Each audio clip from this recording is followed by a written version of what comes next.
மயிலாடுதுறையில் நகராட்சி ஒப்பந்த தூய்மை பணியாளர்கள் விடுதலை சிறுத்தைகள் கட்சியினர் தலைமையில் போராட்டம் நடைபெற்றது.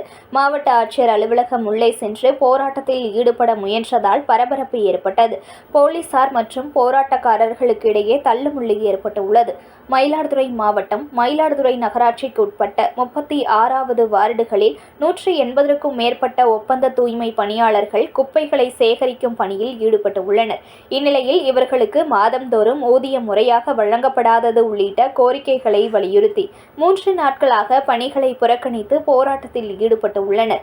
3வது நாளான மாவட்ட ஆட்சியர் அலுவலகத்தை முற்றுகையிட்டு போராட்டத்தில் ஈடுபட்டனர். விடுதலை சிறுத்தைகள் கட்சியின் மாவட்ட செயலாளர் மோகன்குமார் தலைமையில் நடைபெற்ற முற்றுகை போராட்டத்தில் போராட்டக்காரர்கள் உள்ளே செல்லாதவாறு மாவட்ட ஆட்சியர் அலுவலக முகப்பு கேட்டுகள் மூடப்பட்டு பேரிகார்டுகள் வைத்து பாதுகாப்பு அரண் அமைக்கப்பட்டிருந்தது.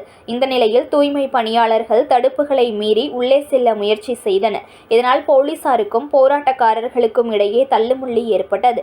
தொடர்ந்து முகப்பு கேட்டின் முன்பு அமர்ந்து போராட்டத்தில் ஈடுபட்டனர். ஒரு நாளைக்கு சம்பளம் ரூபாய் 638 வழங்காமல் ரூபாய் 390 குறைவாகவும் காலதாமதமாகவும் வழங்குவதை கண்டித்தும் அரசாணை எண் 62 படி நாள் ஒன்றிற்கு 628 ரூபாய் சம்பளம் வழங்கக் கோரியும் தங்களது ஊதியத்தில் பிடித்தம் செய்யப்பட்ட PF மற்றும் ESI தொகையை வழங்க வலியுறுத்தியும் பணியின் போது பயன்படுத்த கையுறை, காலுறை, முகக்கவசம் மற்றும் தரமான வாகனங்கள் வழங்க வேண்டும், கொரோனா பெருந்தொற்றின் போது பணியாற்றியதற்கான சிறப்பு ஊக்கத்தொகையை உடனே வழங்க வேண்டும் உள்ளிட்ட கோரிக்கைகளை வலியுறுத்தி போராட்டத்தில் ஈடுபட்டுள்ளனர். தொடர்ந்து 100க்கும் மேற்பட்டோரை போலீசார் கைது செய்தனர். மேலும் போராட்டக்காரர்கள் சிலர் கோரிக்கைகள் அடங்கிய மனுவினை மாவட்ட ஆட்சியரிடம் வழங்கினர்.